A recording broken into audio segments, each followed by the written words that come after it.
Historicamente, a Rússia e a Ucrânia têm a mesma origem.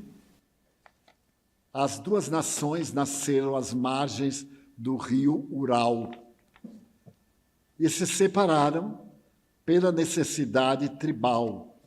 Cada tribo tinha a sua própria cultura e foram crescendo através da história.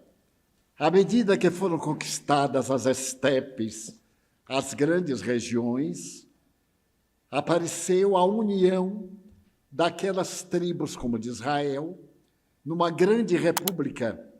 E mesmo Tolstói, muitas vezes chama a mãe russa.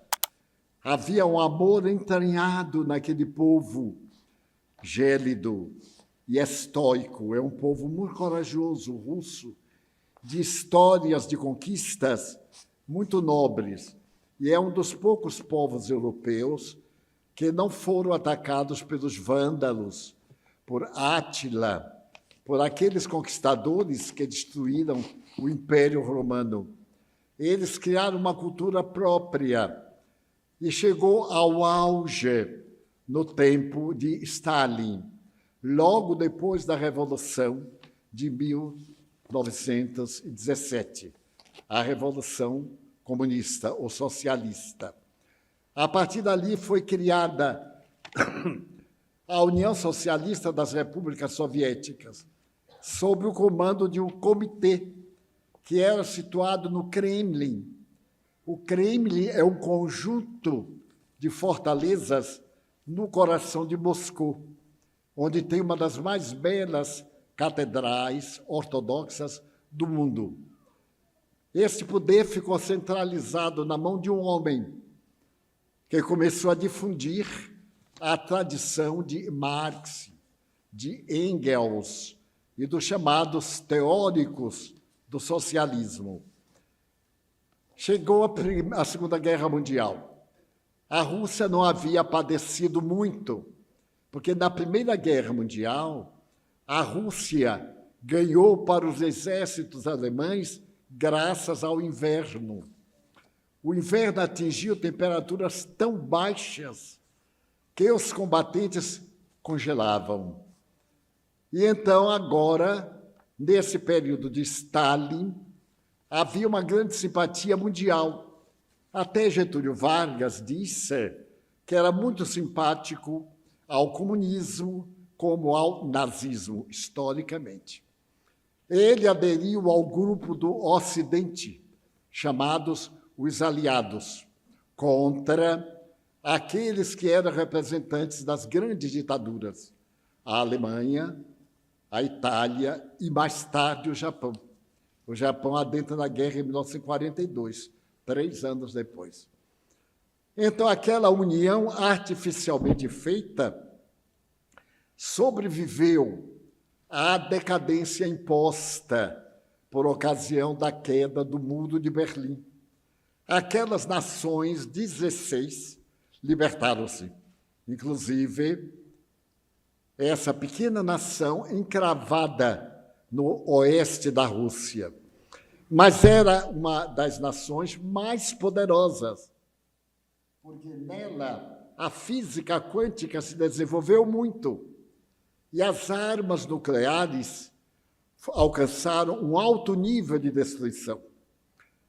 Nós nos lembramos da cidade que teve uma problemática de escapar gás e até hoje ela está condenada, pertence a esse lado menor da Rússia. Mas há cerca de 10 anos, Putin propôs a todas as antigas nações que entregassem os seus armamentos a Moscou. E Moscou faria a defesa deles numa guerra. Havia no Ocidente a OTAN, as nações europeias unidas contra a Rússia. E as nações russas ligaram-se a Putin, mandaram todas as suas armas, inclusive as armas atômicas. E a Rússia adquiriu um papel de grande poder atômico, com as questões políticas. A Rússia, Moscou, através do seu ditador, optou por submeter o país vizinho às suas diretrizes. Mas o país vizinho optou por pertencer ao Ocidente, ligar-se à OTAN. Como a OTAN, tecnicamente, é Ocidente no Oriente e ameaçaria o poder, ele invade e proíbe qualquer possibilidade do Ocidente ajudar a nação. Então, estamos numa guerra estúpida, que não se justifica, covarde, porque a nação não tem armas, foram dadas todas a Moscou. Eles estão lutando com rifles do século XIX, segundo o relato jornalístico. Então, é apenas uma guerra para refazer o mundo em duas grandes facções, como na Guerra Fria, as repúblicas soviéticas e a OTAN. Mas aí tem um grande perigo, que é a China, que também é comunista, e se absteve de apoiar o seu parceiro. Deixando de apoiar o seu parceiro, ela é neutra, porque o mundo hoje negocia com a China. Tudo é dinheiro. E então agora a China está querendo conquistar, é muito complicado, hein? Taiwan. Taiwan é um pedaço da China que no século passado, quando se instalou o comunismo, era governada por um grande nacionalista, Chiang Kai-shek.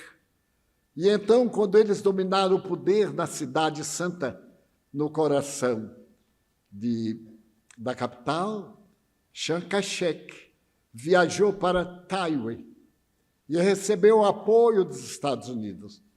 E ficou a China comunista, um estreito marítimo, e a China nacionalista. Madame Chiang Kai-shek, seu marido, eram amigos integrais desde o presidente Roosevelt, e cresceu tanto quanto a China.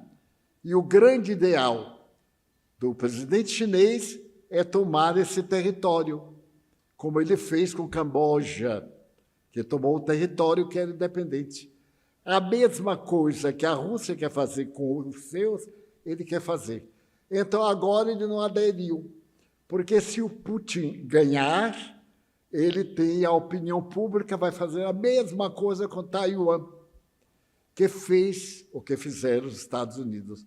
Mandaram destroyers, porta-aviões, para o estreito, que agora está sendo policiado pela OTAN para impedir o avanço das tropas chinesas. E então tudo indica, tecnicamente, que Putin vai perder a guerra, ou melhor, já perdeu a guerra. Mesmo que ele vença, ele perdeu a guerra, porque com o embargo das nações, a Rússia não se pode manter de pé.